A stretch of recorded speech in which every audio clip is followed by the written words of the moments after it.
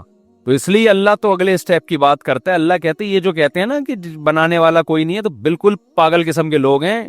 اگر تم یہ ایمان لے آئے نا کہ اللہ نے بنایا ہے، تو اس خوش فہمی میں نہ رہنا کہ تمہیں جہنم سے نجات مل جائے گی، یہ کچھ بھی نہیں، کوئی بڑی بات نہیں ہے۔